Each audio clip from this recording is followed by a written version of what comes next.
for a dishwashing liquid, and the boys in my class at the time said, it said, women all over America are fighting greasy pots and pans. And the boys said, yeah, that's where women belong, in the kitchen. I was just I think it's genius. It was just too precious.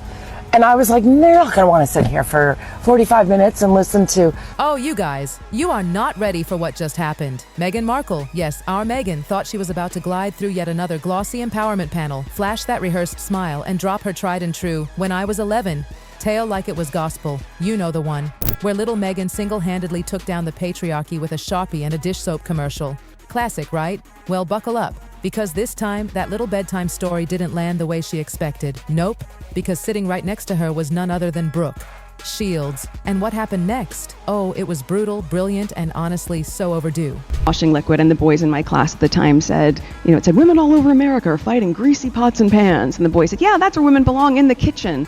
So here we are. It's 2024 International Women's Day, and SXSW is lit with stars. Meghan, draped in her usual soft-focus beige-on-beige glam, takes center stage like she's about to deliver the Sermon on the Mount. You already know what's coming, that sacred dish soap story, the one she's recycled more than the actual dish soap bottle. She dives in, all slow and deliberate, like she's performing Shakespeare, When I Was 11.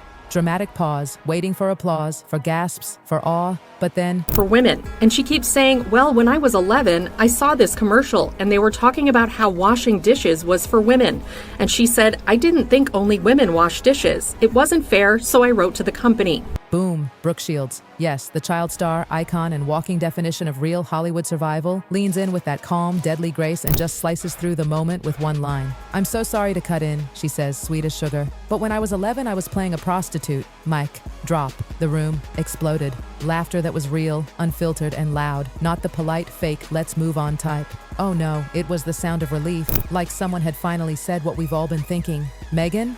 Frozen, like someone had yanked the script out of her hands mid-speech. Her expression cracked for a second. You could see the panic in her eyes. Because that fairy tale she clings to, Brooke just torched it. This wasn't shade. This wasn't petty. It was a reality check wrapped in dry humor. Brooke wasn't mocking Meghan's activism. She was reminding the world what real struggle looks like. When Meghan was scribbling letters to Procter & Gamble, Brooke was dealing with exploitation, media outrage, and navigating a world that had commodified her before she even knew what that meant. Meghan had a pen. Brooke had a career.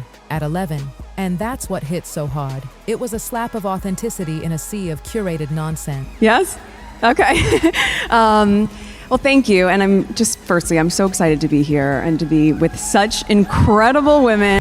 That one moment, it shifted the whole room. Brooke wasn't trying to go viral. She wasn't chasing a headline. She just spoke truth, no filter, no agenda. And Meghan, that smile, too tight, too late. You know the one, the kind that screams, help me, I've lost control of the room. Because suddenly, the story that always worked didn't. It flopped. It flopped hard. And even worse, it exposed just how worn out it had become. Let's be honest, that dish soap monologue has been everywhere. The UN, Oprah's couch, Netflix, every royal-friendly puff piece ever written. But like any overplayed song, eventually, people stop listening. They roll their eyes. They get bored. And in Austin, that's exactly what happened. The audience wasn't just laughing at Brooke's savage timing, they were cheering for the honesty. Finally, someone said it. The story isn't inspiring anymore. It's predictable, tired, safe, like Meghan's whole brand. And Brooke? She just sat there cool as ice and stripped it down with 6 little words. India Hicks even called it genius. And let's be real, she wasn't wrong. Brooke didn't just steal the spotlight, she annihilated the pretense. I was very lucky with the documentary. I've been asked to do documentaries for a very long time, and every time I would talk to the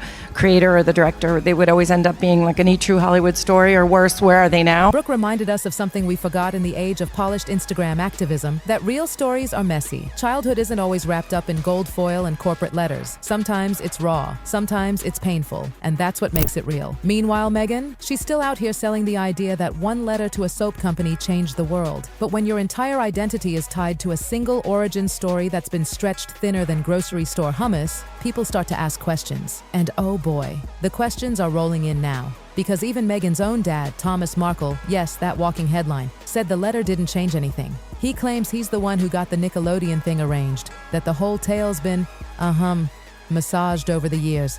Meghan's never corrected it. She just lets it ride. Again and again and again. But not anymore. Because Brooke didn't just crash the story, she crashed the brand. The moment Brooke Shields made that now iconic interruption, the internet exploded. The clip, viral in hours. TikTok was having a field day. Creators stitched it with every single time Meghan had told that dish soap story, each one more dramatic than the last. It was like watching the same movie on repeat. Except now, everyone knew the ending, and they were laughing. X, formerly Twitter, turned into a meme battlefield. One user called it the Great Dish Soap Reckoning. Another just said what everyone was thinking. Brooke said it so we didn't have to. It wasn't cruel, it was cathartic. Because for years, Meghan Markle has stood on the empowerment stage, dressed to perfection, voice calibrated like a podcast mic, preaching stories of social change, activism, girl power, the works. But at some point, that passion started to feel off. More performance than purpose. More script than story. And Austin, that was the moment the audience stopped clapping. It wasn't just a stumble, it was a collapse. When your go-to story becomes the butt of the joke, when people roll their eyes instead of leaning in, that's not just bad optics. That's an identity crisis. And for Meghan, oh, it gets worse. The woman who built a persona on empowerment is now being quietly dropped by the very people who helped build her castle.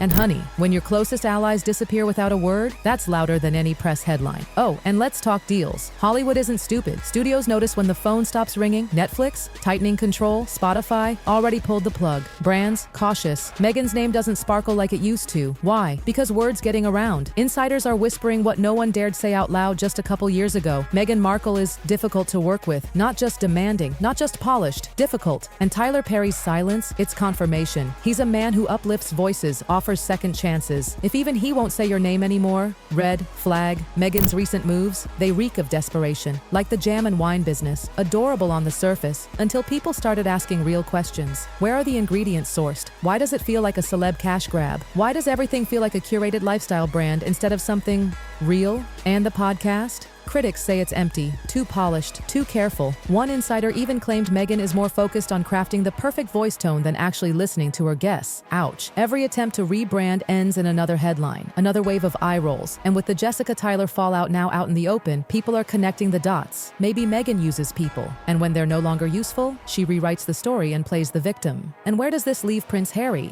Yikes. He's reportedly embarrassed. Sources say he's stuck in damage control mode, trying to hold it all together, while the world slowly turns away. Angela Levin recently claimed Harry looks like a man haunted by regret. Regret over how things played out with his family, his military ties, and now his shrinking social circle. Apparently, he's even reaching out to old friends, the ones Meghan helped him push away after their royal exit. A desperate attempt to reconnect, maybe. But some doors, once closed, stay closed, especially when you've thrown those people under the bus in public. So yeah, the tabloids are eating this up, but even legit journalists are starting to side-eye the Sussex brand. This isn't just about PR, it's about behavior. Meghan built her image on loyalty, equality, empowerment. But behind the curtain, it's ghosted allies, dropped friendships, and vanishing defenders. Jessica and Tyler weren't just extras in Meghan's Hollywood story, they were foundational, public allies, symbols of her post-royal rebirth, and now, their absence is screaming. So now, here's the million-dollar question. What's next for Meghan and Harry? Well, insiders say damage control is already in full swing. Expect a few photo ops, a fresh cause, maybe even another sit-down with Oprah. Because when the narrative slips, cue Oprah, right? Something,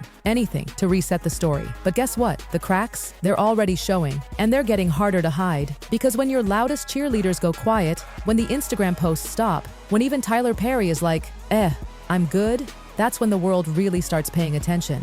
That's when people start asking, was it ever really about the mission, or was it always about the spotlight? Let's be real. Meghan's star power was once untouchable. A biracial duchess, a Hollywood actress turned royal rebel using her voice for change. It was gold, until it started to feel hollow, overproduced, strategic, like every move had a PR team behind it, because it probably did. Now, the fairy tale's unraveling. And it's not because of evil tabloids or jealous courtiers. It's unraveling because the people closest to her are pulling away, quietly, deliberately. And Harry? Poor Harry. The man who once lit up every room now looks tired, disconnected, like he's stuck in a role he can't exit. Multiple reports say he's struggling, not just with public opinion, but with regrets, real ones. Over the rift with his family, over losing touch with longtime friends, over being caught in a loop of scripted victimhood. Sources even say he's made calls to people from before, friends he ghosted when he moved to California, trying to piece together the fragments of the life he left behind.